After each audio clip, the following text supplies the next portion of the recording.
aliran tasawuf falsafi. Nah, saya akan menjelaskan tentang tasawuf falsafi.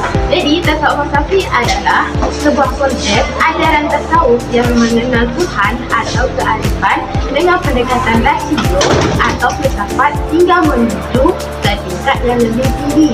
Jadi, bukan untuk mengenal Tuhan saja, tapi ada juga pun mengarifkan Allah, yaitu melainkan yang lebih tinggi dari itu, yaitu hayatul wujud atau kesatuan wujud. Bisa juga dikatakan tasawuf falsafi, yaitu tasawuf yang kaya akan pemikiran-pemikiran filsafat. Tasawuf falsafi juga memiliki karakteristik khusus yang membedakan dengan tasawuf yang lainnya. Yang pertama, tasawuf falsafi itu banyak mengonsepsikan pemahaman ajarannya dengan menggabungkan antara pemikiran rasional, filosofis, dan perasaan rezau.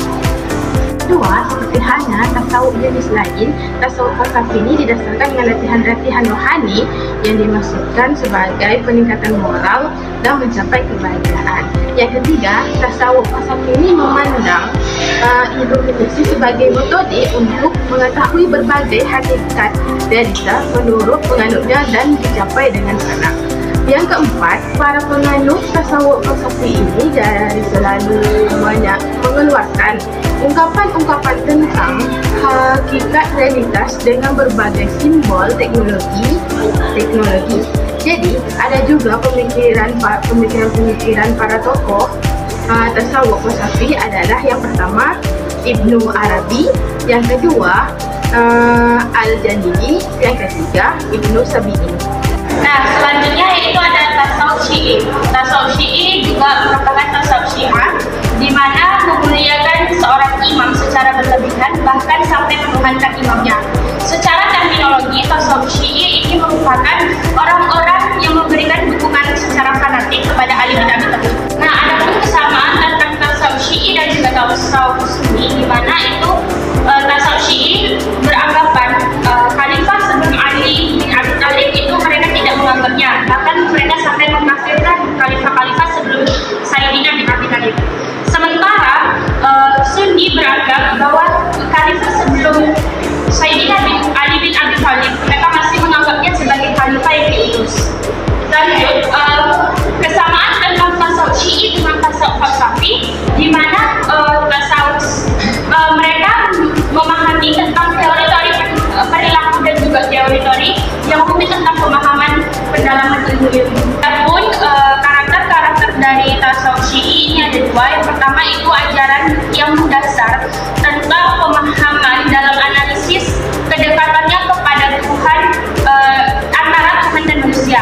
Lalu yang kedua itu adalah lebih mengedepankan konsepsi tentang keimanan. Adapun tokoh dari tasawuf Syi'i yaitu ada tiga. Yang pertama itu ada At-Tabatabain, yang kedua itu ada Ibnu Khaldun, dan yang ketiga itu ada Azim Mardi Azra. Tasawuf Sunni ialah aliran tasawuf yang berusaha memadukan syariat dan hakikat yang senantiasa memelihara sifat kezuhudan dan mengonsentrasikan pendekatan diri kepada Allah Subhanahu wa taala dengan berusaha bersungguh-sungguh berpegang teguh terhadap ajaran Al-Quran, Sunnah, dan sirah para sahabat. Tasawuf ini bertujuan untuk menghindari perilaku buruk dan mewujudkan perilaku baik. Beberapa tokoh aliran tasawuf Sunni ialah yang pertama adalah Hasan Al-Basri, yang kedua adalah Rabi'ah Al-Adawiyah, yang ketiga adalah Zunun Al-Misri, yang keempat adalah Al-Muhasibi, yang kelima adalah Junaid Al-Baghdadi, dan yang keenam adalah Abu Hamid Al-Ghazali. Kita akan menjelaskan tentang aliran tasawuf amali. Tasawuf amali yaitu tasawuf yang membahas tentang bagaimana mendekatkan diri kepada Allah Subhanahu wa taala untuk mencapai hubungan yang dekat dengan Allah. Seseorang harus menaati dan juga melaksanakan syariat dan ketentuan pada agama. Pengertian ini, aliran tasawuf amali berkonotasikan tarekat. Nah, apa sih itu tarekat? Tarekat merupakan jalan spiritual bagi seorang sufi yang di dalamnya membahas tentang nama-nama Allah dan juga sifat Allah yang penuh penghayatan yang mendalam. Untuk tokoh-tokoh aliran tasawuf amali, yang pertama yaitu Syekh Abdul Qadir Jailani. itu ada Abu Yazid Al-Bustami, dan yang ketiga ada Al-Halaj.